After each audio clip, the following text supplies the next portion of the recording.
El gobierno de Portugal ha caído por un comportamiento poco ético de su primer ministro Luís Montenegro.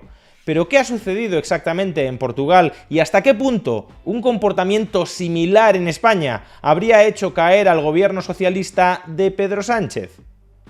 Veámoslo. Desde hace menos de un año, concretamente desde abril de 2024, el primer ministro de Portugal ha sido Luís Montenegro, líder del Partido Socialdemócrata de Portugal, el equivalente luso al PP, pero allí sin ocultar desde su mismo nombre su auténtica ideología, la socialdemocracia. Pues bien, ayer el primer ministro de Portugal había planteado una moción de confianza, una petición de confianza a la Cámara de los Diputados y la perdió, porque tanto el Partido Socialista Portugués como Chega votaron en contra, le negaron la confianza al gobierno luso y por tanto Luís Montenegro ha caído como primer ministro de Portugal.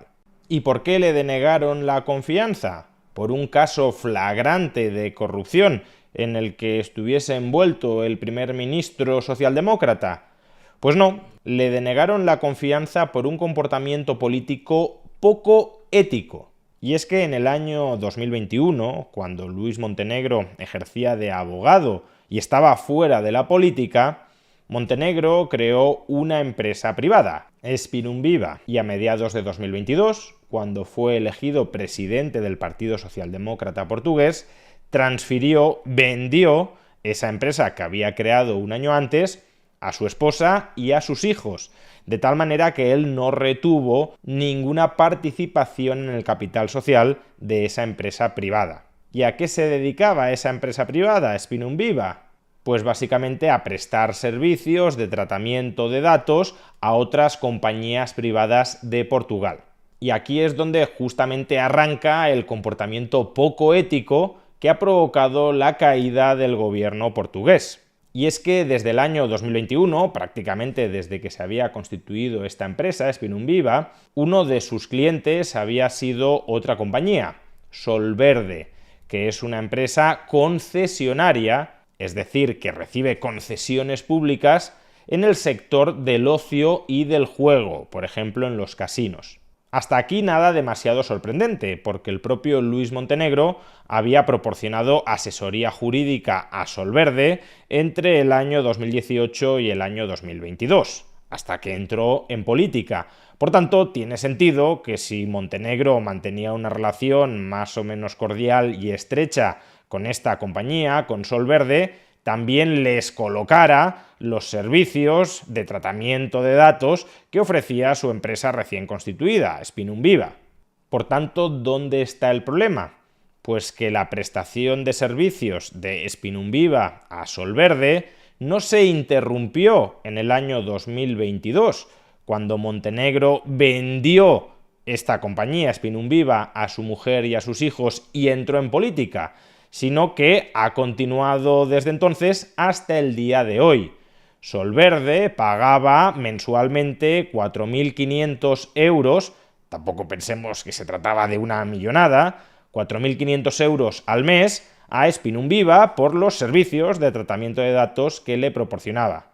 ¿Y dónde está el problema? Pues en lo que hemos dicho, que Solverde es una empresa privada que recibe concesiones públicas. Y aunque Montenegro como primer ministro no haya participado en ninguna decisión para otorgar o renovar concesiones públicas a Solverde, se considera que es inadmisible que un primer ministro esté recibiendo pagos en una antigua empresa suya por parte de otra compañía que es concesionaria del Estado. Porque además Luís Montenegro está casado con su esposa en régimen de gananciales.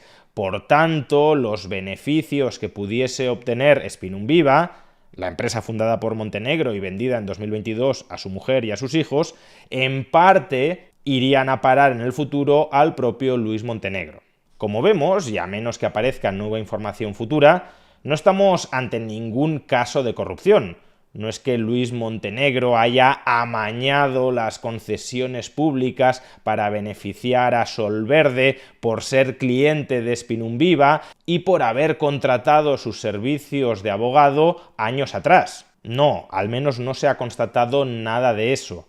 Pero como existe un conflicto de intereses obvio, que en el futuro sí podría potencialmente desembocar en un caso de corrupción, por mucho que Luis Montenegro se haya comprometido a no participar en ninguna votación del Consejo de Ministros que implique a Solverde, como potencialmente puede existir corrupción futura, porque aunque Montenegro no vote en el Consejo de Ministros si otorgarle o renovarle una concesión a Solverde, sus ministros dependen jerárquicamente de él y por tanto harían en el futuro lo que le interesara a Montenegro, como existe ese conflicto de intereses y potencial corrupción, el Parlamento portugués, el Partido Socialista Luso y Chega han decidido cortarle la cabeza política a Luis Montenegro.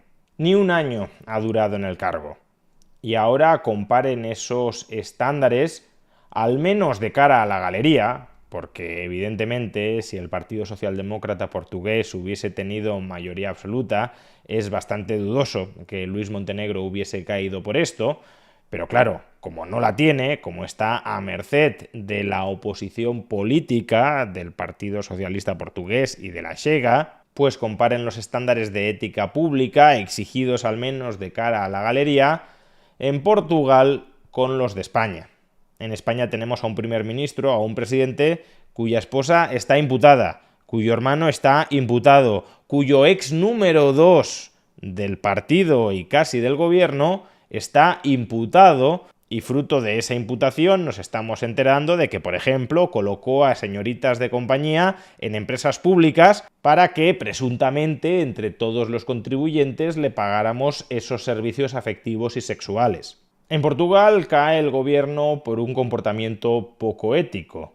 En España, comportamientos poco éticos muchísimo más graves, cuando no, quizá, veremos qué dicen los tribunales, directamente delictivos, son el pan nuestro de cada día y el gobierno, lejos de caer, parece cada día más reforzado y consolidado. El deterioro institucional y por tanto el resquebrajamiento de los controles descentralizados y difusos al abuso del poder político no es algo que suceda de la noche a la mañana, es algo que se va acumulando y sedimentando con el paso del tiempo. Primero se toleran corruptelas menores sin que pase nada, y poco a poco se van normalizando corruptelas mayores, cuando no gigantescas.